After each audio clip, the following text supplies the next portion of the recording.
Pieaugot elektroenerģijas patēriņa tarifiem, arvien vairāk domājam, kā taupīt elektrību. Labs risinājums šeit varētu būt ekonomiskās spuldzītes, kas iegādājamas visos būvmateriālu un elektropreču veikalos. Kāda ir šo spuldzīšu atšķirība tīri no ekonomijas viedokļa? Pašā pirmsākumos jau gribās uzsvērt to tēmu, kad energoefektīvās spuldzes, tieši tas energoefektīvums skaistās pašā nosaukumā ekonomija. Līdz ar to tad elektrības ekonomijas rezultātā mēs varam iekonomēt gan skatoties no finansiālā viedokļa, gan no finansiālā aspekta. Tātad, ja runājam par tieši konkrētā sortimentu, kas mums šeit ir stendā izvietots energoefektīvām spuldzēm, tad sortimentā mēs redzam, ka ļoti daudz un produktu klāsts ir ļoti plašs. Šobrīd man rokās ir paņemts analogs kvēlspuldzes un ekonomiskā spuldze. Pēc izmēriem viņas līdzinās vienādas, bet ekonomija ir uz elektrības patēriņa. Tātad, ja šīs spuldzes 100 vatu elektroenerģijas, šīs spuldzes patērēs vairs tikai 20, un ekonomija mums jau ir 5 reizes tīri uz elektrības patēriņu. Kam vajadzētu pievērst uzmanību, iegādājoties ekonomiskās spuldzītes? Iegādājoties ekonomiskās spuldzes, uzmanība ir jāpievērš sekojošam. Tātad izvēlētai jaudai, kādu kvēlspuldzes jaudu mēs vēlamies aizvietot. Tātad 100 vatu kvēlspuldzes jaudu mēs varam aizvietot ar 20 vatu ekonomisko spuldzi. Pieejams ir visdažādākās jaudas spuldzītes energoefektīvās, sākot no 8 vatiem līdz pat 20 vatiem. Otrs, kas būtu nepieciešams izvēlēties, būtu pareizā patrona, tātad standarta patrona E27 vai E14, atkarībā no gaismekļa tipa. Būtiski pievērst uzmanību ir spuldzes marķējumam, tātad W burtiņš nozīmē warm white, silta gaisma, kas mūsu klimatiskiem apstākļiem ir vispiemērotākā. Tirgu pieejams arī augstākas gaismas tipa, kas gaismas temperatūra tiek mērīta Kelvina grādos, līdz ar to, jo augstāk Kelvina grādi, jo gaismas plūsma būs augstāka.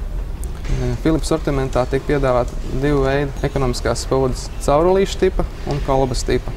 Pēc izvēlētās vietas un gaismekļa mums ir iespējams pielāgot ekonomisko spuldzi, tātad vai tā ir atvērtā tipa gaismeklis vai slēgtā tipa gaismeklis. Vai šīm ekonomiskajām spuldzēm ir arī kāds videi draudzīgs faktors? Tātad no vides faktoru viedokļa ekonomiskai spuldzē 20% patērētās elektroenerģijas aiziet tikai siltumā, bet 80% pāriet redzamajā gaismā. Turpretī kvēlspuldzē 80% elektroenerģijas aiziet siltumā un 20% pārvēršās gaismā.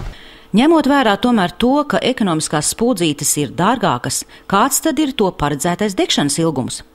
Ekonomisko spuldžu iegādes būtiski ir pievērst uzmanību marķējumam. Marķējums ir uz kastītes, un tas tiek izteikts gan gados, gan stundās. Tad šajā gadījumā 6000 stundas ekonomiskai spuldзei ir kalpošanas laiks, ja tos vidēji lieto 2,5 stundas diennaktī. Lūk, es nopirkšu ekonomisko spuldzīti, un te ir rakstīts, ka viņai būtu jādeg 6 gadus no vietas, bet viņa man izdeg jau pēc 3 mēnešiem. Kas par lietu? Ko es darīju nepareizi? Lai ekonomiskā spuldzīte kalpot ilgi, tā vismaz ir jādeg 2 stundas bez pārtraukuma, un tas ir obligāti jāņem vērā, iegādājoties ekonomiskās spuldzītes. Un ja tomēr šī spuldzīte izdeg, vai es varu atnākt un veikalā viņu nomainīt? Protams, jūs to varat izdarīt, tikai iegādājoties ekonomisko spuldzīti ir jāatcerās, ka ir jāsaglabā čeks. Pēc tam atnākot uz veikalu, uzrādot čeku, jums šī spuldzīte tiks apmainīta. Un vēl vajadzētu atcerēties, ka nedrīkst mest ārā ekonomiskās spuldzītes parastajās urnās, bet ir jāatnes uz speciālām nodošanas vietām. Lietojot ekonomiskās spuldzītes, jūs saudzējat arī apkārtējo vidi. Mūžu nokalpojušās energoekonomiskās un dienas gaismas spuldzes tiek savāktas speciālos konteineros. Konteineri tiek nogādāti Liepājas demerkurizācijas centrā, kas ir lielākais šāda veida uzņēmums Baltijā. Vispirms spuldzes tiek sagatavotas pārstrādēji. Tādas spuldzes iekrauj bunkurā, kur tās tiek sasmalcinātas un ievadītas krāsnī. Krāsnī ir, kur galvenais process notiek, tur ir 500 grādu temperatūra, pie šādas temperatūras lampa ir. Ja mēs ieliktu, ievadītu vienu lampu uz krāsni, tad viena lampa apmēram 45 minūtes iet caur visu krāsni, kamēr pilnīgi dzīvesudarbs ir tvaika veidā. Dzīvsudraba tvaiki nokļūst dedzinātavā, un visbeidzot tie ar ūdens palīdzību tiek atdzesēti un nosēdināti speciālā traukā. Apmēram uz 100 000 lampām man iznāk 3 kg dzīvsudraba saturošs atkritums, kas ir jāsūt pēc tam uz otrreizē pārstrādāt. Izmetot spuldus parastā atkrituma konteinerā, šis dzīvsudrabs nonāktu apkārtējā vidē, radot draudus mūsu veselībai. Pārstrādes procesā stikls tiek atdalīts no metāla daļām un samalts pulverī. Mēs šo stiklu varēsim izmantot otrreiz ražošanā. Tas ir celtniecībā, pagaidām domāts celtniecībā kā piemaisījums, dot piedāvāt klientiem, kas nodarbojās ar ielu bruģu akmeņu ķieģelīšu veidošanu, betonu plāksnēs. Liepājas demerkurizācijas centrā tiek pārstrādāts 1,5 miljonus lampu gadā no Latvijas un Igaunijas. Latvijā šobrīd ir 57 energoekonomisko spūdžu savākšanas punkti. Piemēram, Rīgā tie ir pie lielveikaliem. Kur atrodas tuvākais savākšanas punkts, var uzzināt gan Gaismas mājaslapā, gan interesēties pašvaldībās un pie atkritumu apsaimniekotājiem. Nododot energoekonomiskās spuldzes pārstrādē, nevis vienkārši izmetot tās parastā atkrituma konteinerā, mēs novērsīsim kaitīgā dzīvsudraba nokļūšanu apkārtējā vidē. Ledkustni līdz 15 reizes vairāk un treškārt CO2 izmetuma daudzums būtiski samazināsies, ja aizvietotu kvēlspuldzes ar ekonomiskum spuldzēm. Līdz ar to Ostramam pēdējā laika ir ilgtermiņa stratēģija popularizēt ekonomiskas spuldzes. Un līdz ar to jūs te varat redzēt mūsu simbolu, tie ir baltie lači ekonomiskas spuldzes iekšā, un tie simbolizē tieši klimata aizsardzību. Ir aprēķināts tāds fakts, teiksim, ja katrs amerikānis aizvietotu kvēlspuldzi ar ekonomisko, tas dos tikpat lielu efektu CO2 samazināšanas ziņā. Ja, teiksim, 1,2 miljoni automašīnu pazudīs no ASV ielām. Austrālijā kvēlspūdžu lietošana jau ir aizliegta. Tagad arī Eiropā tiek domāts par pakāpenisku pāreju uz energoekonomisko spūdžu izmantošanu apgaismojumam. Rīdzinieks un viesus tumšajās stundās priecē izgaismotais dzelzceļa tilts pār Daugavu. Apgaismojumam izmantotas firmas Philips ekonomiskās spuldzes. Cik to tur ir, mēģināja uzminēt klātesošie un kā balvu saņēma ekonomiskās spuldzītes.